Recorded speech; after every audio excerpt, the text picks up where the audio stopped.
Welcome, everyone, to a Dose of Wisdom Real Estate podcast. I am your host, David Stein, and today we have the privilege of having as our guest Dave Seymour. Dave has achieved extraordinary success in the real estate sector. He has been a regular guest on CNBC, Today's Show, to name a few, and also was the star of A&E's Flipping Boston. Dave started out flipping homes in the Boston area and has scaled his business to invest in multifamily assets with a focus on the Gulf Coast region, and has recently started a $100 million fund to facilitate that. Dave, thank you again for coming on the show. Thank you, David. Thank you. I appreciate being here. Okay. What are some of the valuable insights you've learned along your journey of raising capital? Oh, man. You know, there are days that I wished I'd stayed in the single family buy, fix, and flip business. You know, you could churn and burn. You could churn and burn 10, 20 houses a year, you know, make a nice living. You know, you're not going to be Jeff Bezos rich, but you can make a very nice living serving the community. Right. There are times I wish I'd stayed there because I really have transitioned from being a real estate guy to being a finance guy. Mm-hmm. And the world of finance is a very, very interesting place. First of all, for me, I had to get up the education gradient as quick as I could because there is nothing more. I don't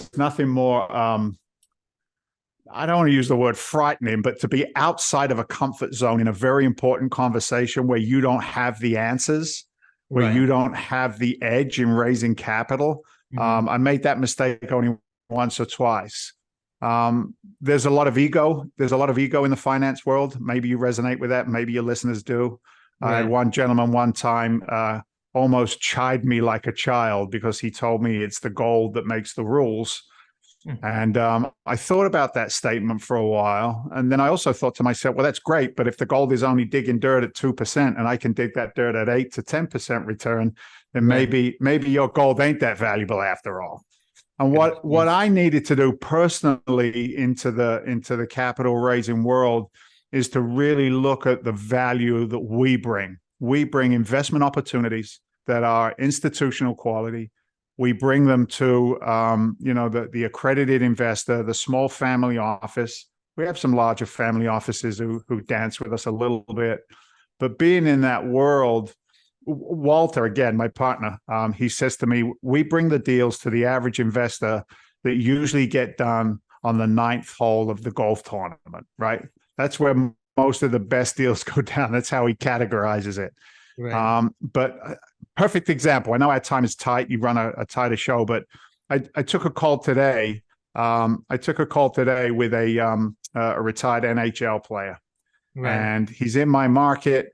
And very, very quickly, we found commonality, right? Around our age group, our financial goals, our experiences. And at the end of that conversation, and this is what I love about it, if you can stay authentic in raising capital, don't make stuff up. Don't be somebody that you're not. Show your weaknesses as well as your strengths. Not everything is a home run. There's always risk involved in an investment in an alternative investment world.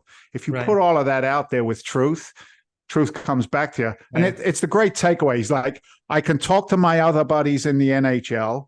I've got a couple of buddies who are just selling their businesses. They're walking out on massive paydays. Oh, and by the way, my electrician's mother won the Powerball and she's sitting on 60 mil in the bank, and that's driving her and me crazy. Maybe we could put some of that to work, right?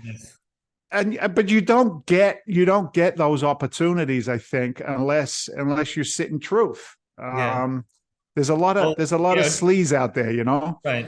Yeah, trust is a very important currency. For sure. Yeah, very much so. Very much so. So, what are some of the challenges you faced in your career in real estate, and how did you overcome it? It's a great question as well. You know, you use that word trust, and you can be on both sides of the equation, right? Mm-hmm. I had a gentleman one time who was a legitimate billionaire on paper. You could see that he was. We had an opportunity that was an all-in opportunity, maybe 22 million. Right. This guy met with us in Florida. He met with us on site. He showed us that he was capable and he was going to write all the checks. We were going to do the deal. There was a nice equity split. We were almost working, just as the builder, but yet we still had a co-GP relationship. Right. And they pulled the rug like 48 hours before the deal was supposed to go down.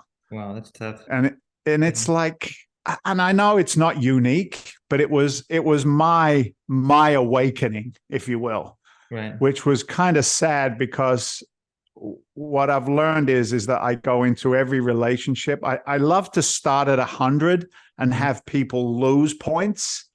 But unfortunately, I've learned the hard way that in relationships, I have to come in at maybe 30, 40 points, and you got to earn the other 60 to get my business, Right. So due diligence, you know what I mean? Just due diligence, and understanding that there has to be reciprocity in a relationship, because if there isn't, what's the point? Right. And just because you've got the money doesn't mean you're going to be my partner either.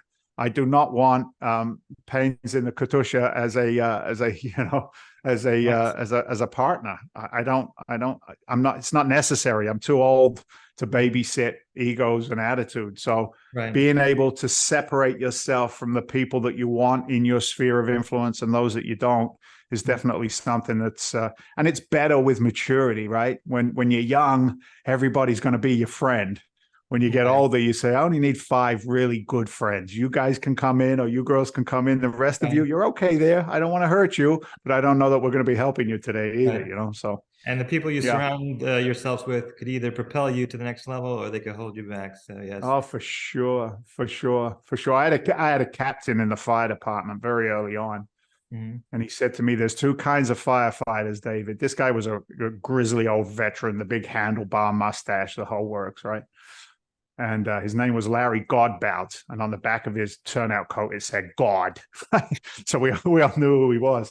But he said, Dave, there's 2 kinds of firefighters. He said, there's drains and then there's radiators. He says, there's guys who just want to work for the fire department. They're drains. He said, you might want to surround yourself with the radiators, the guys who want to do more and, drill and be successful and get promoted. And I never forgot that. I try and surround myself with radiators and let the drains go drain each other in a corner somewhere and annoy other people, not me or you. Okay, very insightful. So my final question to you is, what advice would you give to someone starting out in real estate now?